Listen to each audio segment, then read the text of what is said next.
ദേശായി കുടുംബത്തിന്റെ തൊട്ടപ്പുറത്തായിരുന്നു എന്റെ വീട്. സ്കിൻ കെയറിന്റെ ABCD അറിയാതിരുന്ന സമയത്ത് കണ്ണെഴുതി പൊട്ടൊക്കെ തൊട്ടാണ് ഞാൻ കിടന്നുറങ്ങിക്കൊണ്ടിരുന്നത്. എന്റെ അമ്മ കണ്ടോണ്ടിരുന്ന സീരിയലിലെ നായികമാരൊക്കെ വെൽ ഡ്രസ്ഡ് ആയിട്ട് മേക്കപ്പും ചെയ്ത് കിടന്നുറങ്ങുന്ന ആൾക്കാരും അതുപോലെ തന്നെ എഴുന്നേറ്റ് വരുന്ന ആൾക്കാരുമായിരുന്നേ. കൃത്യമായി എന്റെ തലയിലേക്ക് സ്റ്റോർ ആയ കാര്യം എന്താന്ന് വെച്ച് കഴിഞ്ഞാല് ഒരാൾ രാവിലെ എഴുന്നേക്കുന്നത് മുതൽ രാത്രി കിടന്നുറങ്ങുന്നത് വരെ ഫുൾ മേക്കപ്പിലായിരിക്കണം എന്നാണ്. അങ്ങനെ കൂട്ടുകാരും ഒത്തുള്ള ഡിസ്കഷനൊടുവിൽ നമുക്ക് എന്തൊക്കെ സാധനങ്ങൾ ഉപയോഗിച്ച് കഴിഞ്ഞാൽ സീരിയൽ നടിമാരെ പോലെ ആവാന്ന് കണ്ടുപിടിച്ചേ. അന്ന് ഫൗണ്ടേഷനെ കുറിച്ചൊന്നും ഞങ്ങൾക്ക് വലിയ അറിവില്ലായിരുന്നേ. നമുക്ക് വെളുക്കാൻ തേക്കുന്ന സാധനം ഫെയർ ആൻഡ് ലവ്ലി ആണല്ലോ. അതിനുവേണ്ടി അമ്മമാരുടെ ഫെയർനെസ് ക്രീമും ഞങ്ങളുടെ ഐലൈനറും കൺമഷിയും പിന്നെ ഞങ്ങളെ കഷ്ടപ്പെട്ട് ബുദ്ധിമുട്ടി പൈസയൊക്കെ സ്വരുക്കൂട്ടി വെച്ച് അവരെ പോലെ ചുണ്ടു ചുമപ്പിക്കാനായിട്ട് ഓരോ ലിപ് ബാമും കൂടെ മേടിച്ചു. അങ്ങനെ തട്ടിക്കൂട്ട് മേക്കപ്പും ചെയ്ത് ഉള്ളതിൽ ഏറ്റവും വലിയ മാല എടുത്തിട്ട് കൈ രണ്ടും നിറയെ വളയിട്ടിട്ട് സ്വയം കണ്ണാടി നോക്കി ഒരു 4-5 വട്ടം പറഞ്ഞു ഉറപ്പുവരുത്തുമായിരുന്നു, നല്ല സുന്ദരിയായിട്ടുണ്ട്, ഇനി പൊക്കോന്ന്. അങ്ങനെ ഞാനും എന്റെ ഫ്രണ്ട്സും കൂടെ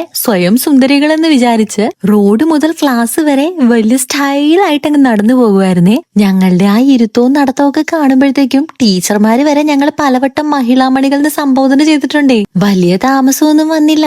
മുഖം നിറയെ പിമ്പിൾസ് ഒക്കെ ആയി ഞങ്ങളൊക്കെ പതുക്കെ ഓരോ ഡോക്ടേഴ്സിനെ കാണാൻ തുടങ്ങിയപ്പോഴാണ് അറിഞ്ഞത് സീരിയലും ജീവിതവും തമ്മിൽ യാതൊരു ബന്ധവുമില്ല. പക്ഷെ നമ്മൾ കാണുന്ന പല കാര്യങ്ങളും നമ്മളുടെ ജീവിതത്തെയും നമ്മളെയും സ്വാധീനിക്കുന്നുണ്ട്. ഇടയ്ക്ക് നമ്മുടെ തലച്ചോറും കൂടെ പ്രവർത്തിപ്പിക്കണം എന്ന് സാരം. നമ്മൾ കാണുന്ന പല കാര്യങ്ങളിൽ നിന്നും നല്ലത് മാത്രം സ്വീകരിക്കേണ്ടത് നമ്മളുടെ മാത്രം ഉത്തരവാദിത്തമാണ്.